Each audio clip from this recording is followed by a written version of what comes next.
the ability to pass a gigantic amount of really rich context with the phone call is a huge benefit that comes along with WebRTC. And so I think it sort of DTMF starts to pale in comparison. For example,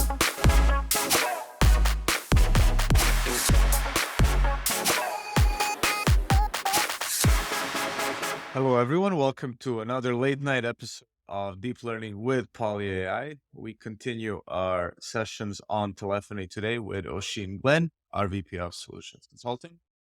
Oisin, good to see you again. How have you been? I've been great. Great. I've been looking forward to getting into the next segment of this here and talking more about this telephony and VoIP and all that good stuff. Yeah, I was going to start it with a classic Damien style, the only podcast where, an Irishman living in New Jersey is explaining telephony to you. So I think it is honor. Um, you know, um, Maybe we kick off with we talked about the history of telephony, to be like where it's going, but we didn't get very technical. So I thought we could start with just kind of like a set of like blitz questions around like, what's a PBX again? Yeah. So I think that PBX stands for Private Branch Exchange. It's essentially a phone system that you're generally running within your organization. You would have a private numbering plan. Think about the extension numbers we deal with, like dialing extension 123, stuff like that. So it's really a private mini phone network that's being delivered by some equipment or service that you have as an organization. Okay. Okay. And then kind of like moving on, like we talked a bit about VoIP. Yeah. So VoIP. So I think, look, VoIP is a tricky one. So like voice over internet protocol and doesn't technically have to be over the internet. That could be within a LAN, within a network of an organization, right? And but it's using IP as the underlying protocol. And I think when we think about VoIP, today, I think we primarily think about SIP, which is Session Initiation Protocol. There were some legacy or historical protocols before that, H323, MGCP, Cisco had their skinny protocol that they were using with some of their devices. But in general, today, we really think about SIP. And I think it's important then to think about this as we think about VoIP. SIP, it's really organizing that session initiation. It's about organizing the phone call. The actual audio of the call is going on RTP, real time protocol. Yeah. And that's like literally, in most cases, 50 packets per second in each direction, shooting back and forth with the actual audio. So SIP is essentially organizing the phone call and it's organizing how the RTP is going to flow between things. And then probably the most modern end of that today would be WebRTC, which breaks that tradition a little bit where WebRTC can in fact be involved in both the media and the organization, although that doesn't always have to be the case. But those are kind of the core protocols that tend to be under that umbrella term VoIP today. Okay. Okay. So kind of like going into like things that might be a bit more esoteric for the audience. Asterisk. I remember this from like the early days of PolyAI when we didn't have guys like you.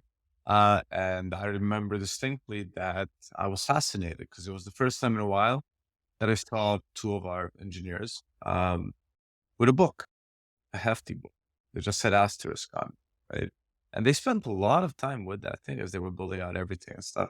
So it was at that point that I realized that there's like a relatively small number of people on this planet who know telephony really well. And that knowledge is like not as easily commoditized in that you don't just go on Stack Overflow and paste a bunch of code. So can you tell me a bit more about Asterisk and just Yeah. like the history of that thing? I mean, so you're totally right. I think, though, first of all, I think Asterisk and some of the things that came along, like whether it's OpenSIPs, OpenCir, Camilio, FreeSwitch, the open source movement there really did bring a democratization to all this because it was super closed. Like before that, when you were in the TDM world with PRIs or T1s, Q93 would, like, you literally had to be in at this deep protocol level and it wasn't running over a more open network like an IP network. So, Asterisk started, I think I looked it up and made sure to check the date because I feel like I might have given an erroneous date last week. 1999. And then I think like FreeSwitch started around 2006 and FreeSwitch was a fork from Asterisk, but essentially Asterisk started with, this idea of building something where it could be an open source Yeah. PBX. I think, open source has been big in the web all that time, right? You had like things like Apache, open source was really powering the web, but it Yeah. wasn't at all powering telephony. I think this created an ability to do these things in an open source fashion. And then they were generally very extensible. There were modules you could add to Asterisk to do additional things. And I think all of those other open source things have really gone along that road, whether it's things like Camilio today or FreeSwitch, there's the ability for people to extend and use their imagination and create things either that are very specific to themselves or that become very reusable over time. And I would say at the start of it, Digium and others. So Digium were a pretty big sponsor of the Asterisk project in particular. There was an avenue here where you still probably needed to connect this to more traditional stuff. So there were cards that you would connect either like TDM phone lines to other things. So there was a bridge between this open source IP world and some of the old school TDM analog world. And these things were quite good at In the creating old that bridge. analog world, right? Like, what were the feuds? What were they? I mean, look, there was huge proprietariness, right? I mean, if you go down to the very lowest level, so POTS, because we love the acronym, so plain old telephone service. So think about the two wire analog phone in your house. Of course, I'm saying two wire, like that's obvious. Not everyone realizes there's just two wires needed to make that work. But essentially, that was probably the best standard. When you went up a level, so the analog phone would be the most basic thing. Up a Mhm. level, you had what people called back in the day pre-VoIP digital feature phones. Yeah. Every brand had their own protocoling for that. Like if you took a phone from an Avaya, it wouldn't work with a Nortel, it wouldn't work with a Mitel, etc. And then as you kind of went up along, so these were proprietary ecosystems, and so there was a lot of value in adding features or doing things like this. But it was lock in. There was a huge amount of lock in, and I think we talked the other day, like at the very beginning of this, maybe only your national phone company could even sell you a PBX. So there was a lot of lock in, a lot of value protection that was going on, and it very much wasn't open. And I think Asterisk, other things like this really created that path towards openness. Yeah. So, I mean, like, maybe taking a quick detour, right? But when you mention like kind of like national carriers and things, I mean, there are things like codecs and things that are different around the world, right? I know that in many of our deployments, when they go like multinational, multi-continent, you get like different performances, speech recognizers and things, depending on exactly how like the audio is transmitted or just how many times it goes through. Whether you test through like VoIP, as in you use something like Google Voice or I don't know, calling via Viber or whatever, it can make a very meaningful, like, it can lead to a meaningful degradation compared to just calling on the phone from a network that is national. How did that come to be, or how did it get, like, does it still exist? I know that in places like Japan, it's still pretty difficult. Yeah. So this is a great point. And I'll use SIP as the reference for maybe some of this because I think it's an easy way to think about it. So the SIP, the session initiation protocol, within that, there's something called SDP, session definition protocol. And that's where all of this happens. And it's a negotiation. So if I'm calling Nikola, hey, Nikola, I'd love to have a conversation with you. And here are the languages I can speak. And among those, and this is going to be a very limited, my set of languages is going to be the limiting factor here because Nikola speaks a lot more languages than I do. So I'm going to say, hey, I speak G7 How's language your French. Irish? Hmm? How is your Irish? Not as good as it should be. I'm going to get myself in trouble here. Okay. Like, So yeah, it should be better than it is. So was I it might say mandatory when you were going to school? mandatory all the way through the end of high school, and I did pass the required examinations at the end of that. But yeah, I'm sadly lacking. I think these days, Perfect. I'm 20 done. 20 something learned to read from I'm done Ireland. putting your Irishness. You are wearing green. St. Patrick's Day is approaching. We're good.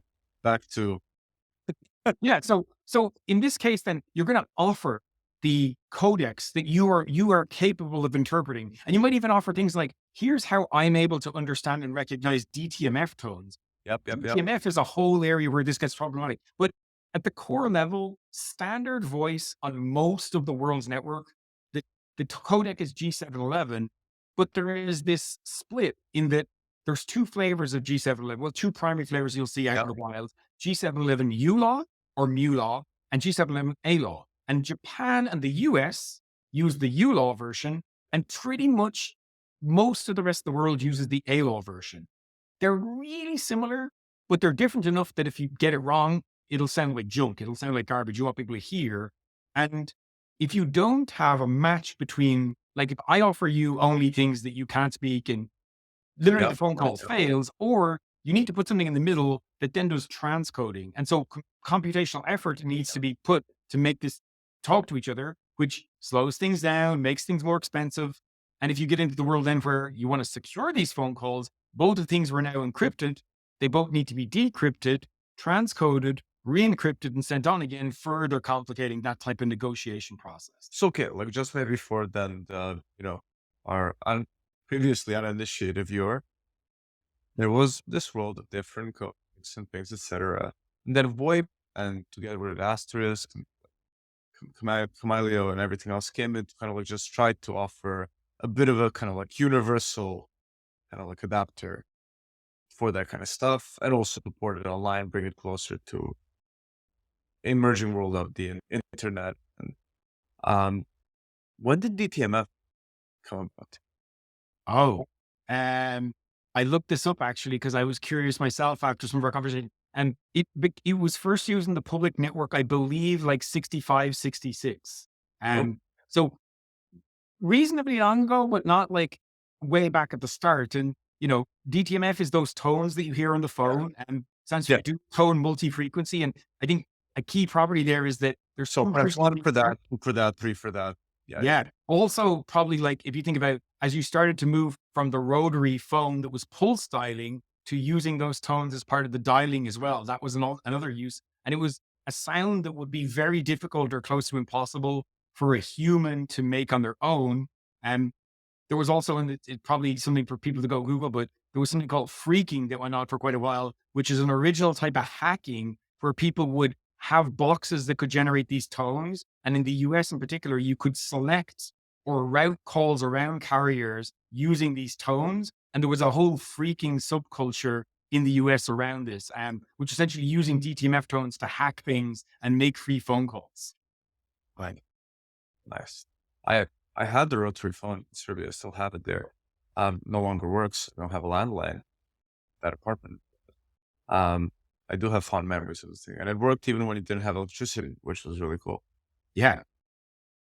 So I think, so I think the other part I would say, like thinking about the evolution part is we've talked about the PBX a bunch, and I think VoIP came into most people's worlds around that, right? Where maybe the phone on your desk was now a VoIP phone and it talked IP to the actual PBX, whether that was locally in a closet sitting somewhere in the office. And then the evolution there, so that was kind of, I would call that premise based.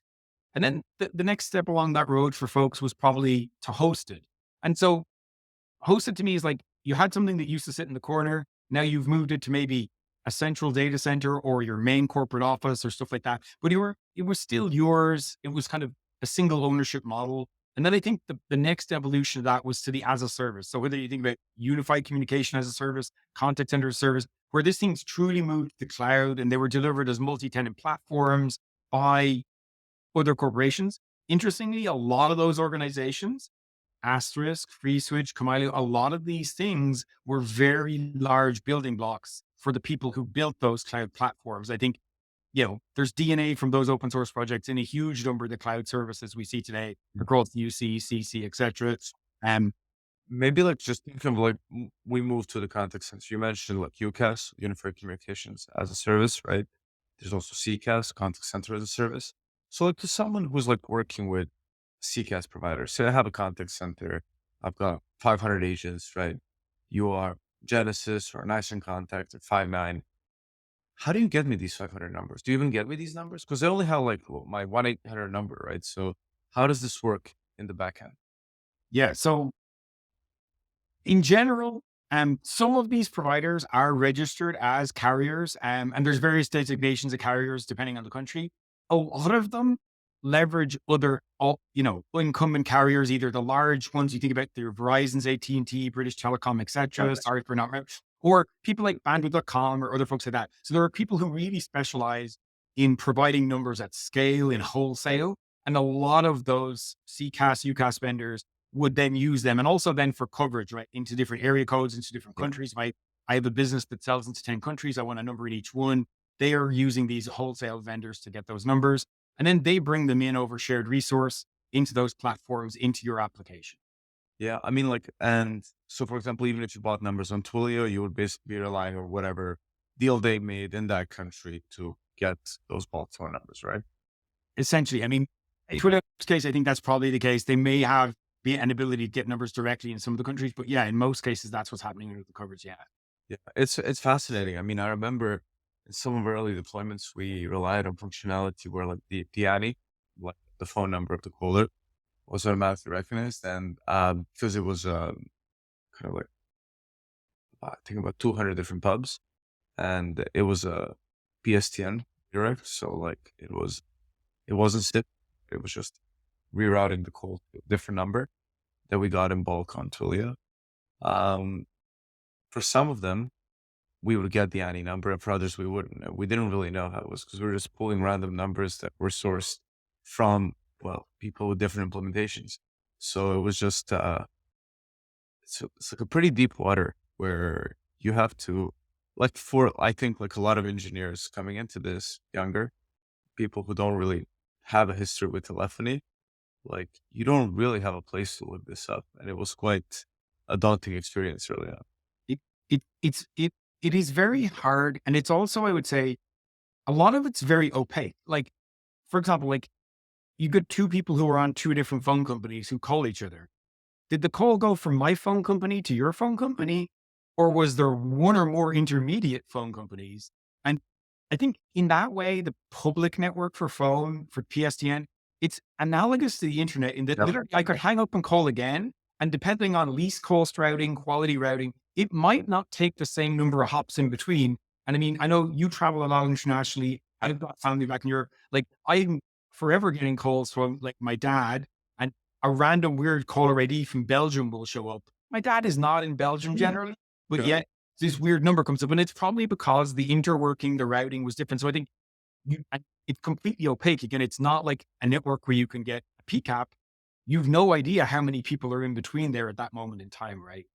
And I guess maybe one difference from the internet, like say we're on this call, you know, I assume that the packets and things are probably like the route is changing as we talk. Actually, I don't know that for a fact. It probably depends on the implementation, but it's likely that it would, right? At the different layers of the networking stack. For a phone line, it does get established, right? Or would it still be possible? Because like calling someone back and then it working seems irrational. Like you're a madman trying to get a different outcome, but you very well might get a different route. Yeah. So I think, look, you can get different routes. I think, like, again, it probably comes down to where there is diversity in network. But like, if you think about, like, if you're on, you know, any of the common unified communication or, UC tools today, like you should be able, if you're on a call in your cell phone on the Wi-Fi and you start walking out, it moves over to the mobile Sure, network sure. relatively seamlessly. So, if you think about that, that works with your cell phone. It works with most UC apps. It would work with, a Zoom call, a Teams call. Again, I don't want to favor anyone in particular. So I think that stuff can work very well. There's some clever network engineering from those vendors to make that stuff work. But in general, yeah, that an in-progress call can move networks. And certainly the hardest network to move is generally the first and the last network. The ones in the middle are very easy to move because the internet's really good at that. I think that's probably also a pivot point that happened where initially people were super afraid that there weren't these dedicated pieces of wire running these phone calls. And so they were like, well, we're going to do VoIP, but we're going to put in a dedicated internet connection that's used for nothing else. And for every 22 phone calls, we need to double the size of it. And they essentially just made it look like the thing they were really used to. And for a long time, you saw folks where if they were making phone calls, passing them between vendors or to their partners, they'd want to use MPLS for that. And MPLS is sort of a guaranteed type of service. It's not quite internet. I'm going to say I have a massive bias here. I personally think the internet is more reliable, more scalable, and more self-healable than MPLS. And Damien, you're probably going to get like a million comments about people calling me an idiot. This is No, like absolutely. practically a religious Yeah, debate on. but one day, one day. So what is like SIP is introduced, adopted massively? Is there a post SIP world? What's next? Look, I think WebRTC is probably for a lot of things the successor. And so if you've ever made or taken a phone call or got on a meeting directly from a browser without installing an app, you're very likely to be using WebRTC. And essentially it's using HTTP style protocols that are browser friendly to organize and make phone calls over the internet and dealing with all of the complexities of how the hell to get out of your home network and how to get audio back into it. There are technologies that are common to SIP and VoIP there, turn and strun, are things that are used to help navigate network address translation or separated networks. So it has inherited quite a bit of technology from the things that come before it. But I would say for that, as a first party user, and as a kind of a person with a laptop or a phone, WebRTC is probably the next generation of that technology. I would say in general, things have done a good job of like the next generation takes over for the use cases where it was really useful. I don't think WebRTC replaces SIP everywhere. For the things where SIP, like I think between PolyAI and Nice Genesis 5.9, SIP is still a really great way to do that. But for getting in someone in a browser or maybe in some other condition who doesn't have an actual phone in front of them to connect to PolyAI or any of those other folks, WebRTC is probably a better way of doing that. So I think we've done a good job of not just throwing stuff away just because there's a shiny new tech in this case. So some of these things have lasted for a really long time. Yeah. And so then with WebRTC, that's kind of slowly leaving some of the telephony artifacts. Does it support like DTMF? It can, it doesn't, but like, again, it's kind of like you need to kind of make it do it if you can.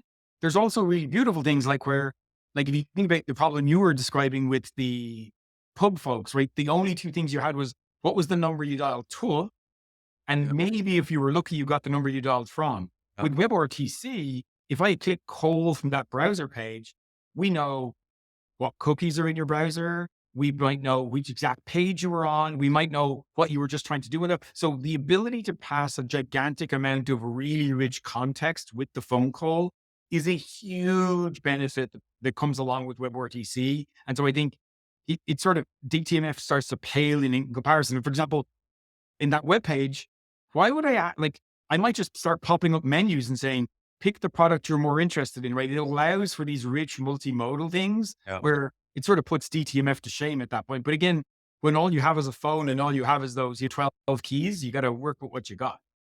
Okay. Okay. Amazing. Well, I think we're slowly running out of time. I think we'll do another part of the series, which is kind of like more looking at the future and kind of like, where it's left. Maybe I'll leave you with one last one.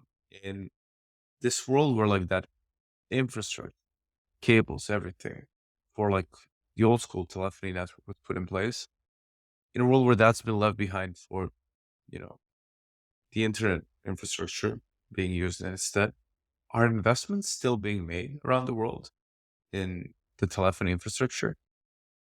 In the traditional sense of it, no. I mean, there's a lot of like some of the large legacy incumbent carriers here in the US have actually offloaded all of that analog pot stuff and almost paid companies to take it off their hands in some cases. So it's still there. In countries like Australia, New Zealand are really leading the charge there. It basically eradicated and everything is IP now.